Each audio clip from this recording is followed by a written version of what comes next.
మనం ప్రతిరోజు బాబా కృపా కటాక్షంతో ద జాయస్ పాత్ హెదర్ నాడెల్ రాసినటువంటి దైవీ మానవుడైన మెహర్ బాబా సోదరి మణి గురించినటువంటి ఈ పుస్తకాన్ని మనం ప్రతిరోజు చదువుకుంటూ ఉన్నాము. 1952వ సంవత్సరంలో బాబా తన స్త్రీ మండలి వారితో అమెరికా పర్యటనలో ఉన్నారు.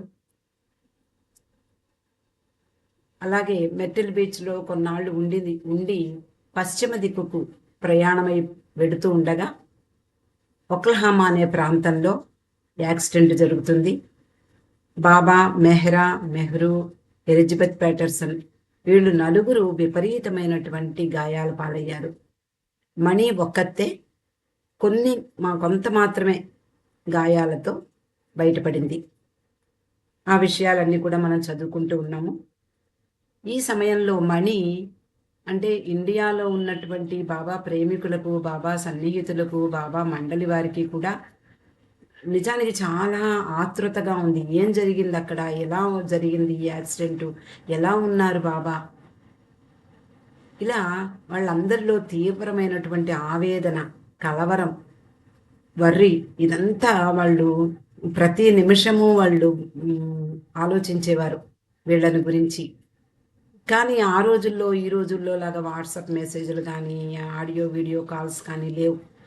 కేవలము ఉత్తరాలు లేదా టెలిగ్రాముల మీద ఆధారపడి ఉండేవారు. అందువలన మణి మెహరాజాద్లో ఉన్నటువంటి మండలి వాళ్ళందరికీ, ముఖ్యంగా స్త్రీ మండలి వారికి వివరంగా ఉత్తరాలు వ్రాస్తూ ఉండేది. ఈ యాక్సిడెంట్ తర్వాత కూడా, అంటే యాక్సిడెంట్ అయిన ఒక 20 రోజుల పాటు ఆమె ముట్టుకోలేదు, కాగితం కలం ముట్టుకోలే. ఎందుకు అంటే ఆవిడకి తీరిక లేదు. బాబా అలాగే మెహ్రా, ఎలిజబెత్ వీళ్ళందరూ హాస్పిటల్లో ఉన్నారు. అక్కడ వాళ్ళకి సపర్యలు చేయడంతో టైం అంతా కూడా సరిపోయేది. అందులో ముఖ్యంగా మెంటల్గా ఆవిడ షాక్కు గురైంది. ఆ ప్రమాదం కళ్ళారా చూడడంతో అందులో తాను ఒక్కతి తప్పించుకుని ఆ ప్రమాదంలో చిన్న చిన్న గాయాలతో బయటపడి మిగిలిన వాళ్ళందరూ అంతంత పెద్ద గాయాల పాలవడం ఆమెకు నిజంగా షాక్ తగిలింది.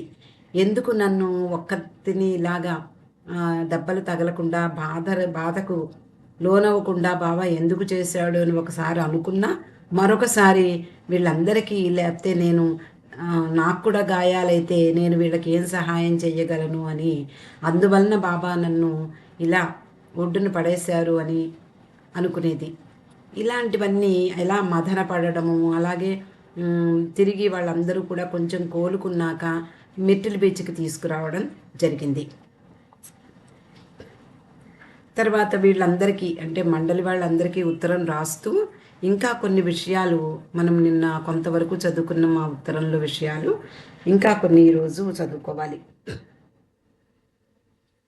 ఆమె రాస్తోంది, ఎవరికి ఎలాంటి గాయాలయ్యాయి, ఎవరు ఏ విధంగా బాధపడుతున్నారు, ఇవన్నీ క్లియర్గా రాసింది.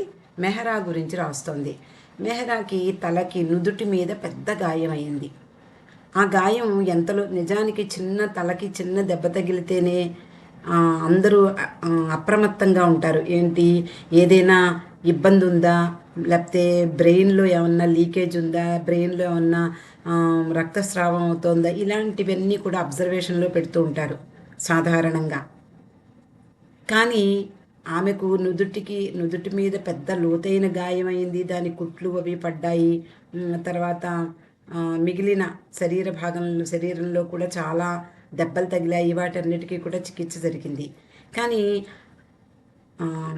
డాక్టర్లు ఆశ్చర్యపోయే విషయం ఏమిటి అంటే, లోతైన గాయం తగిలినప్పటికీ లోపల ఎటువంటి డ్యామేజీ అవ్వలేదు. అది డాక్టర్లనే ఆశ్చర్యపరిచింది.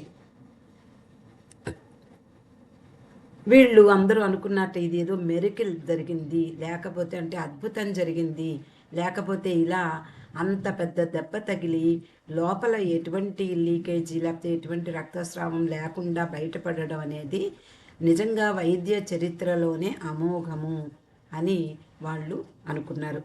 మెహ్రా నిజానికి ఒక వండర్ఫుల్ పేషెంట్ అని చెప్పేవారు వాళ్ళు డాక్టర్లు. నిజానికి మనకందరికీ తెలుసు మెహరాని ఎలా ఏకాంతవాసంలో ఉంచారో బాబా. కాబట్టి ఆమె పురుషులను చూడకూడదు, పురుషులు తాకడానికి అసలు అవకాశం లేదు. కానీ ఇలాంటి పరిస్థితుల్లో ఆమె గాయాల పాలై రోడ్డు మీద పడి ఉండగా ఆమెను హాస్పిటల్లో చేర్చడానికి, అలాగే హాస్పిటల్లో చికిత్స చేసే డాక్టర్లు వీళ్ళందరూ పురుషులు. కాబట్టి బాబా ముందరే ఆమెకు కబురు పంపించారు, దేనికి వర్రీ అవ్వద్దు, దేనికి చింతించద్దు, దేని గురించి ఆలోచించద్దు, ఈ డాక్టర్లు అందరూ నీకు చికిత్స చేస్తారు, దాని గురించి ఆలోచించడం మానేయి అని చెప్పి ముందరగానే బాబా ఆమెకు కబురు పంపించారు. సరే, మొత్తానికి ఎలాగైతేనే అక్కడ చికిత్స పూర్తయింది. భయంకరమైనటువంటి ప్రమాదం నుండి నెమ్మదిగా కోలుకుంటున్నారు. ఇంటికి తిరిగి వచ్చారు. ఇల్లు అంటే ఇక్కడ మెర్టిల్ బీచ్కి తిరిగి వచ్చారు. మండలి వాళ్ళల్లో డాక్టర్లు ఉన్నారు కదా, డాంకిను, నీలు, అలాగే డాక్టర్ గోహెర్, వీళ్ళందరూ ఉన్నారు. వాళ్ళందరూ కూడా వెనకాతలు ఉండి చూసుకుంటూ ఉన్నారు. డాంకిన్ యొక్క ఆర్థోపెడిక్ డాక్టరు డాంకిన్, అతని కోర్సు అంటే అతడు చదువు, అతను నేర్చుకున్నటువంటి విద్య ఈ సమయంలో వీళ్ళందరికీ బాగా సహాయపడింది. పురుష మండలి వాళ్ళు బాబాను జాగ్రత్తగా చూసుకుంటూ విధులు నిర్వహిస్తూ ఉన్నారు. మార్గరెట్ రోగులకు మసాజ్ చేస్తోంది. ఈ ఎలిజబెత్ ప్యాటర్సన్ను, అలాగే మెహరా, బాబా వీళ్ళందరికీ మసాజ్ చేస్తోంది మార్గరెట్. అలాగే మణి పాదం బెణికింది, అలాగే మోకాలికి పెద్ద గాయమైంది. ఇది తప్ప ఏమీ పెద్దగా దెబ్బలు తగలలేదు. కానీ షాక్ అంటే ఈ ప్రమాదం చూసినటువంటి ఆ షాక్ వల్ల ఆమె చాలా రోజులు బాధపడింది. ఏంటి, తలనొప్పి రావడము, వర్రీ, ఇలాంటివన్నీ, అంటే వర్రీ వల్లే ఇలాంటివన్నీ వస్తాయి.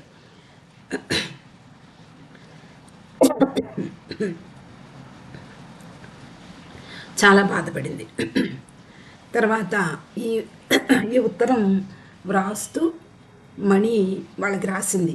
ఏమని అంటే, ఈ ఉత్తరాన్ని కాపీలు తీసి ఎవరికైతే బాబా గురించి తెలుసుకోవాలని ఆదుర్దాగా ఉన్నారో వాళ్ళకి పంపించమని కూడా ఈ ఉత్తరంలోనే వ్రాసింది. తర్వాత కేటీ ఉత్తరం రాస్తుంది. దాన్ని చదువుతుంటే నాకు వేరే ప్రపంచంలో మేము ఉన్నట్లు అనిపించింది అంటూ ఇంతకు మించి వ్రాయలేకపోతున్నాను. బాబాకు కూడా ఇండియా నుండి, అమెరికా నుండి అనేక టెలిగ్రాములు వస్తూ ఉన్నాయి. అలాగే ఖుర్షద్ ఈ సమయంలో బొంబాయిలో ఉంటుంది తన తల్లితోటి. ఈ బాబాకి తగిలినటువంటి, ఈ కారు ప్రమాదంలో తగిలినటువంటి గాయాలు ఎలాంటివి, ఎలా చికిత్స చేస్తున్నారు, ఎలా ఉన్నారు బాబా, ఈ ఆదుర్దాతో ఆమె డాక్టర్ బుర్లేసన్కే టెలిగ్రామ్ ఇస్తుంది, డైరెక్ట్గా డాక్టర్కే. ఆయన ఖుర్షద్కి సమాధానం పంపిస్తాడు. ఇది చూసి ఒక డాక్టర్కి అంత కన్సర్న్ ఉండదు రోగుల పట్ల. కానీ బాబా ఎవరో తెలియకపోయినా అవతార పురుషుడికి తాను వైద్యం చేస్తున్నానని ఆయనకి బహుశా తెలిసి ఉండదు. కానీ ఒక గొప్ప వ్యక్తి, ఇండియా నుండి వచ్చినటువంటి ఒక మాస్టర్ అని చెప్పడం, వీళ్ళందరూ చెప్పారు మా మాస్టర్ అని. కాబట్టి ఒక గొప్ప వ్యక్తికి నేను చికిత్స చేస్తున్నాను అని అనుకుని ఉంటాడు బహుశా. ఆయన ఖుర్షద్కి తిరిగి రిప్లై ఇవ్వడం అందరికీ సంతోషాన్ని కలిగించింది అంటూ చివరగా మణి వ్రాస్తోంది ఆ ఉత్తరంలో. గాయపడిన వారంతా నెమ్మదిగా కోలుకుంటున్నారు. కానీ ఎముకలు విరిగినటువంటి వాళ్ళు అతుక్కునేందుకు సమయం పడుతుంది. బాబా మంచం మీదే ఉండడం అందరికీ విచారంగానే ఉంది. ఆయన బాధకు మనం ఎలాంటి సహాయము చేయలేం. ఆయనకు ఆయనే అంతగా నిస్సహాయ స్థితిలో ఉండిపోయారు. మనం చెయ్యగలిగింది ఏమీ లేదు. ఆ శక్తిని ఇమ్మని ప్రార్థించడం తప్ప మనము ఏం చేయలేం. మన ప్రియతమ బాబా, అలాగే మెహరా త్వరగా కోలుకుందురుగాక, ఇది మనం ఆశించవలసిన విషయం అంటూ ఆ ఉత్తరాన్ని పూర్తి చేసి పంపించింది మణి. తర్వాత ఆది, అంటే ఇది మణి వైపు నుండి మనం తెలుసుకున్నటువంటి విషయాలు. అలాగే ఆది వాళ్ళు ముందరే కాలిఫోర్నియాకి ప్రయాణమయ్యారు. తిరిగి ఈ యాక్సిడెంట్ అయిన తర్వాత వెంటనే వాళ్ళు ఈ ప్రేగ్ హాస్పిటల్కి వచ్చేసారు. వీళ్ళందరూ ఈ గాయపడిన వారిని అలాగే మణి వీళ్ళందరినీ కూడా వెనక్కి తీసుకొస్తున్నారు మెర్టిల్ బీచ్కి. ఆది కూడా పాపా జసావాలాకు ఉత్తరం రాస్తాడు. ఈ 12 రోజులు హాస్పిటల్లో ఉన్నాము అందరూ కూడాను. ఆ తర్వాత హాస్పిటల్లో నిజానికి ఆ సమయంలో ఆ ఒక్లహామా ప్రాంతంలో ఒక్కో పక్కన వేడి, చాలా వేడిగా ఉందట, మరో ప్రక్క వర్షం కురిసేది. ఇలాంటి అతి కష్టం మీద వాతావరణంలో అందరూ నెమ్మదిగా కోలుకున్నారు. ఆ తర్వాత అందరినీ మెర్టిల్ బీచ్కి తీసుకురాగలిగాము అంటూ వ్రాశాడు ఆది. ఈ ఆది కారులో మణి వచ్చింది. ఈ భయంకరమైనటువంటి ప్రమాదం తర్వాత తిరిగి జూన్ 4వ తేదీ అంటే యాక్సిడెంట్ అయింది మే 24. జూన్ 4 వరకు ఆమె కలం ముట్టుకోలేదు. తర్వాత తన డైరీ వ్రాయడం ప్రారంభించింది. కారులో వస్తున్నప్పుడు చుట్టూ కనపడేటటువంటి ఆ ప్రకృతి అంతా కూడా దాన్ని వర్ణిస్తూ ఆమె తన డైరీలో వ్రాసుకుంది. చుట్టూ కనిపించినటువంటి పంట పొలాలు, అలాగే పీచ్ అనే పండ్ల తోటలు, తర్వాత రోడ్డు ప్రక్కన అమ్మేటటువంటి స్ట్రాబెర్రీస్, అలాగే దారిలో ఆగి వీళ్ళందరూ ప్రతిపూట ఆగాలి కదా, టీ తాగాలి, ఉదయం మధ్యాహ్నం భోజనం, రాత్రి డిన్నర్ ఇవన్నీ చేయాలి. కాబట్టి అక్కడక్కడ ఆగుతూ వీళ్ళు ప్రయాణించారు. దారిలో తుఫాన్ గాలులు వీచాయి, వర్షాలు పడ్డాయి, వడగండ్లు పడ్డాయి, తర్వాత ఎండ. అలా నెమ్మదిగా వీళ్ళు ప్రయాణం వెనక్కి సాగుతూ ఉంది. తర్వాత వాళ్ళకి మధ్య మధ్యలో కనిపించేటటువంటి పర్వత శ్రేణుల గురించి, జలపాతాల గురించి, నదుల గురించి ఆమె వర్ణిస్తూ డైరీలో పొందుపరిచింది. నిజానికి గుర్తుపట్టుకోవాల్సినవి ఏమిటి ఇక్కడ విషయాలు? మెర్టిల్ బీచ్ సెంటర్ గురించి, అలాగే మరువడానికి అవకాశం లేనటువంటి కారు ప్రమాదం గురించి ఎంతో మణి మొదలైనటువంటి వాళ్ళ ద్వారా తెలుసుకున్నాం.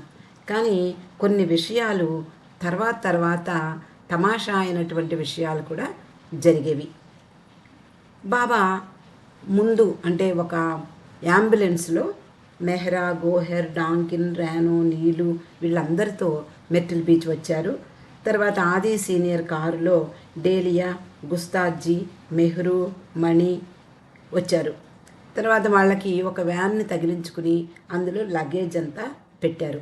ముఖ్యంగా బాబా అలాగే మెహ్రా, గాయపడిన వాళ్ళ యొక్క వాళ్ళు రక్తసిక్తమైనటువంటి వాళ్ళ బట్టలు ఇవన్నీ కూడా వ్యాన్లో వేసుకున్నారు. మిగిలిన సామాను అంతా వేసుకుని వచ్చారు.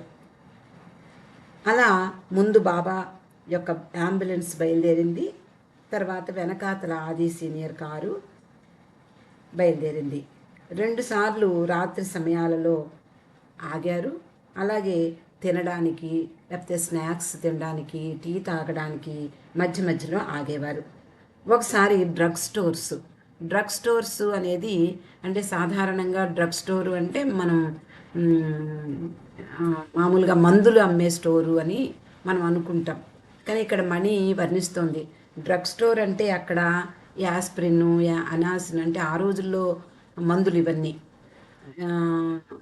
ఇవన్నీ అమ్ముతారు అనుకుంది మణి. కానీ అక్కడికి లోపలికి వెళ్ళి చూడగా అమ్మో అనిపించిందిట. ఏమిటి? నిజానికి అక్కడ పుస్తకాలు, అమ్మని వస్తువు లేదు, పుస్తకాలు అమ్ముతున్నారు. తర్వాత అనేక వస్తువులు అమ్ముతున్నారు, పళ్ళు, పూలు, కూరగాయలు ఇవన్నీ. అంటే స్టోర్ అనేది ఒక్కొక్క దానికి ఒక్కొక్క స్టోర్ ఉండదు మనకిలాగా. అక్కడ ఒక పెద్ద ఒక 2-3 కిలోమీటర్లు ఉన్నటువంటి ఆ ప్రాంతంలో పెద్ద పార్కింగ్ లాట్ ఉంటుంది. కొంత అంటే ఒక కనీసం 2-3 ఎకరాలు పెద్ద పెద్ద స్టోర్స్ ఉంటాయి. ఆ స్టోర్స్లో కాఫీ షాప్ ఉంటుంది, అలాగే నాన్ వెజ్ తినే వాళ్ళకి ఉంటుంది, వెజిటేరియన్ కూడా ఆల్మోస్ట్ తక్కువే ఉంటుంది, కానీ అక్కడ అవి కూడా ఉంటాయి. ఇలా ప్రతి వస్తువు అక్కడ దొరకని వస్తువు ఉండదు. అలాంటి చోట ఆగుతూ ఉండేవారు. నిజానికి డ్రగ్ స్టోర్ అంటే ఏదో ఆస్పిరిన్ అమ్ముతారేమో అనుకుందట మణి. లోపలికెళ్ళి చూస్తే అదొక పెద్ద మాల్ లాగా ఉంది. ఆ మాల్‌లో అన్నీ కూడా అమ్ముతున్నారు. ఆశ్చర్యపోయింది మణి. తర్వాత ఒకసారి కొలంబియాలో కూడా డ్రగ్ స్టోర్‌లో భోజనం చేశారట వీళ్ళు. అక్కడ కౌంటర్ ముందు రౌండ్‌గా తిరిగే పియానో ఉందట. ఆ పియానో దగ్గర 4 స్టూల్స్ ఉన్నాయి. వీళ్ళు నలుగురు వెళ్ళి ఆ స్టూల్స్ మీద కూర్చున్నారు. అంతకుముందు ఎప్పుడూ తినని భోజనం చెయ్యాలి అనుకున్నారు వీళ్ళు. అది నిజానికి సాధారణంగా అక్కడ సా అంటే సామాన్యమైన వాళ్ళ దగ్గర నుండి పెద్ద సెలబ్రిటీస్ వరకు తినేటటువంటివి కొన్ని ఉంటాయి. మనకిలాగా ఇక్కడ ఇన్ని వెరైటీలు ఉండవు. హాట్ డాగ్స్ అంటారు. హాట్ డాగ్స్ అంటే నాకు తెలిసింది చెప్తున్నా. ఒక పెద్ద బన్ ఉంటుంది. కోలగా ఉండేటటువంటి అంటే బ్రెడ్ అంత బన్ అనుకోండి. దాన్ని మధ్యలో కట్ చేసి దాన్ని సగభాగం చేసి అటు ఇటుగా వాళ్ళు సాసులు వేస్తారు లేదా మీట్ పెడతారనుకుంటా ముఖ్యంగా. అది హాట్ డాగ్స్ అంటారు. కానీ దీంట్లో వెజిటబుల్స్ కూడా పెట్టే అవకాశం ఉన్నట్టుంది. మణి రాసినటువంటి డైరీలో పొందుపరిచిన విషయాలు చూస్తే దాంట్లో వాళ్ళకి కావలసిన కూరలు అవన్నీ పెడతారు. ఇప్పుడు మనం ఆ రోజుల్లో మరి పిజ్జా లేదేమో మరి 52లో మనకు తెలియదు. పిజ్జా గురించి మణి వ్రాయలేదు. ఈ రోజుల్లో అంటే సాధారణ ప్రజల దగ్గర నుండి పెద్ద పెద్ద వాళ్ళ వరకు లైక్ చేసేది పిజ్జాయే. చిన్న పిల్లల నుండి ముసలి వాళ్ళ వరకు లైక్ చేసేది పిజ్జాయే. ఆ పిజ్జా స్టోర్‌లో కొన్ని కొన్ని పిజ్జా స్టోర్‌లు ఉంటాయి. ఆ స్టోర్‌లో ఆ పిజ్జాలు బేస్ అనేది మనకందరికీ తెలుసు. మైదా పిండితో తయారు చేసినటువంటి ఒక రొట్టి అనుకుందాం. దాని మీద టమాటో సాస్ రాస్తారు. దాని మీద మనకు కావలసిన వెజిటబుల్స్ వేస్తారు. అంటే బహుశా నాన్ వెజ్ తినే వాళ్ళకి వాళ్ళ వాళ్ళ వెరైటీలు మీటు అలాంటివేవో వేరే ఉంటాయి కాబోలు. మామూలుగా వెజిటేరియన్ తినే వాళ్ళకైతే ఏమేం కావాలో అక్కడ బాక్సుల్లో ఉంటాయి. ఇది వద్దు అంటే మానేస్తారు. ఇది కావాలి అంటే వేస్తారు. అలాగా ఒక 15 రకాలు అలా ఉంటాయి. ఆ వాటిల్లో ఏం కావాలో అంటే అవన్నీ వెజిటబుల్స్ అన్నీ పాలకూర దగ్గర నుంచి ఉంటుంది. అలా అన్నీ ఏ వాళ్ళు అడిగినవన్నీ వేసి దాన్ని మళ్ళీ ఓవెన్‌లో పెట్టి వేడి చేసి ఇస్తారు. ఇక్కడ హాట్ డాగ్స్ అని మణి అడిగింది. దాంట్లో ఒక స్త్రీ అక్కడ ఉన్నటువంటి వెయిటర్ అడిగిందనమాట. అన్నీ కావాలా అని. అన్నీ కావాలా ఏమిటి అని ఆశ్చర్యపోయింది. అన్నీ కావాలా అంటే అర్థమేమిటి అంటే మెహ్రు మణికి నెమ్మదిగా చెప్పింది. ఇది అన్నీ కావాలా అంటే అక్కడున్న పదార్థాలన్నీ లోపల వెయ్యమంటావా అని అర్థము అంటే యెస్ అని చెప్తుంది మణి. ఆమె ఈ హాట్ డాగ్ అనేటటువంటి బ్రెడ్‌లో లోపలి భాగంలో వాళ్ళకి అక్కడ ఉన్నటువంటి వెజిటబుల్సో మరి ఏం తిన్నారో మనకు తెలీదు గానీ, వాళ్ళకి కావాల్సినవన్నీ వేసి దాన్ని వేడి చేసి ఇచ్చింది. అది తిన్నారు వీళ్ళు. మణి మొదలైన వాళ్ళు. తర్వాత రకరకాలు అన్నీ వేసి తెచ్చిందట. మణి చాలా బాగుంది అంటూ అందరూ కూడా తిన్నారు. ఈ విషయం విన్న అంటే తర్వాత బాబాకు వినోద వినోదం కలిగించేలాగా ఈ విషయం అంతా కూడా మణి ఎంతో అందంగా చెప్పిందట. బాబా కూడా వినోదించారు. మరో చోట టీ కొరకు ఆగారు. మనం నిన్న మొన్న చెప్పుకున్నాం. టీ అంటే ఎలా ఉంటుందో. అమెరికాలో టీ అంటే ఇప్పుడు ఫ్లైట్‌లో కూడా టీ అని అడగగానే వాళ్ళు తెచ్చిస్తారు చక్కగా అందమైన కప్పుల్లో ఆ సాసరు లేకపోతే ఆహ్, హ్మ్, ఒక కెటిల్‌లోంచి వేసి ఇస్తారు కరెక్టే. కానీ అది మనం తాగే టీలా ఉండదు. మనం వాళ్ళు అడిగి మనకి సర్వ్ చేసేటప్పటికి అది పూర్తిగా చల్లారిపోతుంది. ఎక్కడైనా అంతే. వాళ్ళు అలాగే తాగుతారు.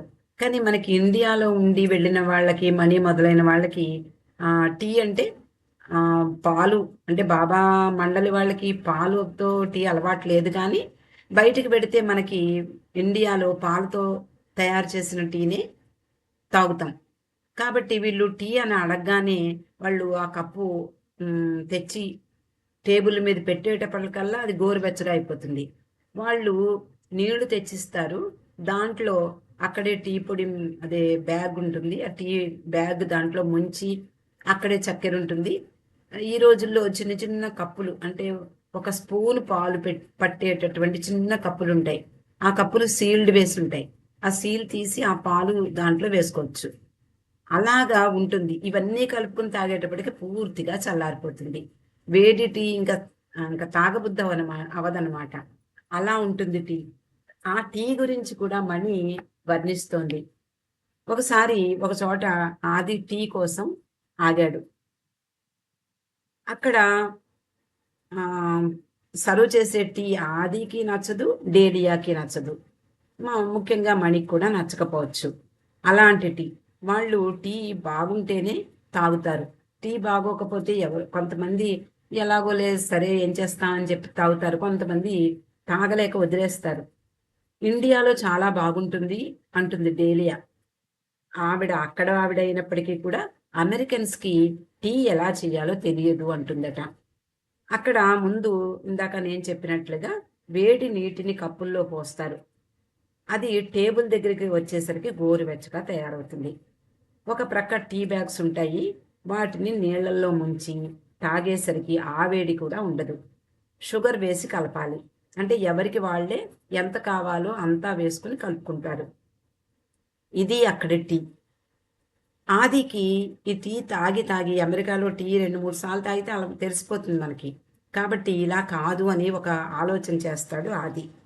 ఏం చేస్తాడు అంటే అక్కడ సర్వర్‌కి ఒక పాట్ నిండా అంటే టీ కెటిల్ ఉంటుంది కదా! దాని నిండా వేడి మరిగే నీళ్లు తీసుకురమ్మంటాడు. ఆమెకు అర్థం కాలేదు. వేడి నీళ్ళతో వీళ్ళేం చేసుకుంటారబ్బా అనుకుని, సరే అడిగారు కదా అని కెటిల్‌తో మరిగే వేడి నీటిని తీసుకొస్తుంది. తీసుకొచ్చి మరిగే నీటితో వీళ్ళేం చేస్తారో చూద్దాము అని అక్కడే ఉందట. ఆ నీటిని టేబుల్ మీద పెట్టింది. ఆది 12 టీ బ్యాగులు తీసుకురమ్మని చెప్పాడట. ఆ 12 టీ బ్యాగులు అంటే టీ బ్యాగ్స్ అవి తెచ్చిందావిడ. ఆ బ్యాగుల్ని ఆ మరిగే నీటిలో వేసేసాడు. అన్ని బ్యాగుల్ని మరిగే నీటిలో ఆ కెటిల్‌లో వేసేసాడు. వేసిన తర్వాత దాంట్లో షుగర్ కలిపి ఉంటాడు. అప్పుడు దాన్ని కప్పుల్లో సర్వ్ చేశాడు. చేస్తే అప్పుడు కొంచెం వేడిగా కూడా ఉంది. కొంచెం రుచిగా కూడా ఉంది. అందరూ హాయిగా టీ తాగారు. అలా వాళ్ళు అనేక ఆ ప్రదేశమంతా అంటే ఒక్లహోమా నుండి ప్రేగ్ నుండి మెర్టిల్ బీచ్ వరకు 800 మైళ్ళ దూరం ఇలా ప్రయాణం చేస్తూ చివరకు మెర్టిల్ బీచ్‌కి చేరుకున్నారు. నిజానికి మధ్యలో వీళ్ళందరికీ భయం పట్టుకుంది. అందరికీ అంతే కదా! ఒక ప్రమాదం చూసాక మనము నిద్దట్లో కూడా ఉలిక్కిపడి లేస్తూ ఉంటాం. ఏదైనా ఒక భయంకరమైనటువంటి విషయం తెలిసాక. అలా ఆది డ్రైవ్ చేస్తున్నాడు. ఎంతో ఎక్స్‌పర్ట్ డ్రైవరు. ఎంతో దూరం ప్రయాణం చేశారు బాబాతోటి. అలాగే అంతకు ముందు కూడా మెర్టిల్ బీచ్ నుండి కాలిఫోర్నియా వరకు ప్రయాణం చేశాడు. అటువంటి ఎక్స్‌పర్ట్ డ్రైవర్స్ వాళ్ళు. దేనికి భయపడరు. అలాంటిది బాబా యాక్సిడెంట్ అయిన తర్వాత ప్రేగ్ హాస్పిటల్ నుంచి మణి మొదలైన వాళ్ళని ఎక్కించుకుని వస్తూ ఉంటే ఆదికి నిజంగా భయం పట్టుకుందట. ఎక్కడ యాక్సిడెంట్ చేసేస్తాను అని. డేలియా అంటే ఆయన వణుకుతూ ఉన్నాడు. మరి ఏదో భయపడుతూ డ్రైవ్ చేస్తున్నాడు. అందుకని ఇక్కడ మణి, డేలియా వీళ్ళందరూ ఒకళ్ళ మొహాలు ఒకళ్ళు చూసుకుని జాగ్రత్త అతన్ని డిస్టర్బ్ చేయకుండా ఉంటే అతడు హాయిగా నడిచి వెళ్తాడు. డ్రైవ్ చేసుకుంటూ వెళ్తాడు. లేకపోతే డిస్టర్బ్ చేశాము అంటే అతడు ఇంకా భయపడిపోతున్నాడు అని ఒకళ్ళతో ఒకళ్ళు సైగలు చేసుకుని అంటే అంటే మాట్లాడకుండా ఉంటే ప్రశాంతంగా అతడు డ్రైవ్ చేయగలడు అని ఒకళ్ళనొకళ్ళు సైగలు చేసుకుని కామ్గా ఉన్నారు.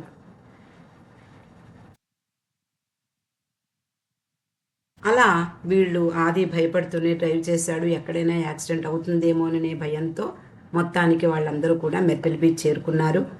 ఇక్కడ మెర్టిల్ బీచ్ చేరుకున్న తర్వాత బాబా మెర్టిల్ బీచ్లో ఉండలేదు. అంటే యాక్సిడెంట్ అయిన తర్వాత ప్రేగ్ హాస్పిటల్ నుండి వస్తూ ఎలిజబెత్ ప్యాటర్సన్ తండ్రి ఉన్నటువంటి ఇల్లు యూపన్ జూన్స్, ఆ యూపన్ జూన్స్ అనేటటువంటి బంగ్లాకు బాబాని మెహరాని తీసుకొచ్చారు.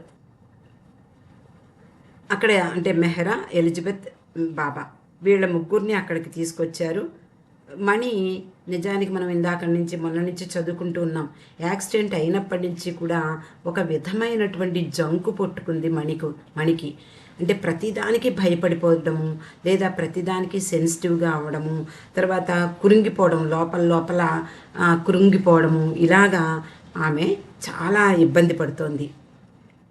ఎలి ఎలిజబెత్ ప్యాటర్సన్ తండ్రి ఉన్నటువంటి ఇల్లు యూపన్ యూన్స్ చాలా అందమైన ఇల్లు. అందులో వాళ్ళందరూ కూడా స్థిరపడ్డారు. ముఖ్యంగా గాయపడిన వాళ్ళు, తర్వాత వాళ్ళకి సహాయం చేసేందుకు మణి మొదలైనటువంటి వాళ్ళందరూ కూడా ఇక్కడికి వచ్చి ఉన్నారు. పైన ఒక గదిలో బాబా ఉన్నారు. ఆ గది చాలా చిన్నదైనప్పటికీ కూడా చాలా అందంగా ఉంది. ఈ ప్రమాదంలో బాగా బాగా గాయపడిన వారు మెహ్రా, బాబా, మెహ్రు. మణికి మోకాలికి మాత్రం బాగా దెబ్బ తగిలింది, కాస్త తగ్గింది. కానీ మెడ నొప్పి బాగా బాధ పెడుతోంది. బాబా అంటే ఆమె నిజానికి మొదటి నుండి మణికి ఆ మానసికమైనటువంటి బాధ ఏమిటి అంటే, బాబా మొత్తం బాధలన్నీ భరిస్తున్నారు, మెహ్రా కూడా భరిస్తోంది. కానీ నాకే ఎందుకు తగల్లేదు, నేనే ఎలా ఎందుకు తప్పించుకున్నాను, ఈ బాధ మాత్రం. ఒక ప్రక్కన బాబా వీళ్ళందరికీ సహాయం చేయడానికి తనకి తక్కువ దెబ్బలు తగిలించి బయట పెట్టారు అనేటటువంటి భావం ఉన్నప్పటికీ కూడా మణి ప్రతి నిమిషము ఈ బాధలోనే ఉండిపోయింది. యూపన్ యూన్స్లో ఉన్నప్పుడు బాబా పిలిచినప్పుడల్లా బాబా గదికి వెళ్తూ ఉండేది. అంతేకాకుండా మిగిలిన పనుల్లో వాళ్ళందరూ, పురుషులు కానీ స్త్రీలు కానీ, ఆ మండలి వారందరూ కూడా వాళ్ళ వాళ్ళ నిత్యకృత్యాల్లో నెమ్మదిగా నిమగ్నమవుతున్నారు. రానో, మణి వీళ్ళిద్దరూ ఎలిజబెత్కి సహాయం చేస్తూ ఉన్నారు. ఆమె కూడా బెడ్ మీద ఉంది. తర్వాత మణి యూపన్ జూన్స్లో ఉన్నప్పుడు కిందకు వెళ్ళి, అంటే మేడ మీద నుండి కిందకి వీళ్ళ బట్టలు, మెహ్రా మొదలైన వాళ్ళ బట్టలన్నీ తీసుకొచ్చి ఉతికి ఆరవేసి పెట్టేది. రోజు బాబా తన గదిలో పడుకుని ఉండగా మణి అక్కడికి వెడుతుంది. అకస్మాత్తుగా బాబా మణి వైపు చూశారు. చూసి, ఏమైంది నీకు, ఒక్కసారి ఏమైనా నిన్ను నువ్వు చూసుకున్నావా ఈ మధ్య అన్నారు. అక్కడున్న స్త్రీలందరూ కూడా మణి వైపు చూశారు. బాబా, నీ కళ్ళ కింద నల్లటి వలయాలు వచ్చాయి, నీ బుగ్గలు అంటుకుపోయాయి, లోపలికి పోయాయి అంటూ ఆయన మరి హావభావాలు ప్రకటించాలి కదా, చేత్తో కూడా సైగలు చేయలేని పరిస్థితుల్లో ఉన్నారు. కాబట్టి ముఖంలోనే ఆయన మణి యొక్క బుగ్గలు లోపలికి ఎలా పోయాయో, కళ్ళ కింద నల్లటి వలయాలు వచ్చి ఇంకా ఎలా బక్క చిక్కిపోయిందో, ఇవన్నీ తన ముఖంలోనే ప్రకటిస్తూ మణి ఎలా ఉందో అందరికీ చెప్పడం మొదలుపెట్టారు. ఏం జరిగింది నీకు, what is the matter with you అంటూ గట్టిగా గద్దించారు మణిని. అనుకోని ఈ ప్రశ్నకు మణి బెత్తరపోయింది. ఏం సమాధానం చెప్తుంది? మిగిలిన విషయాలు రేపు చదువుకుందామండి. అవతార్ మెహర్ బాబా కీ జై.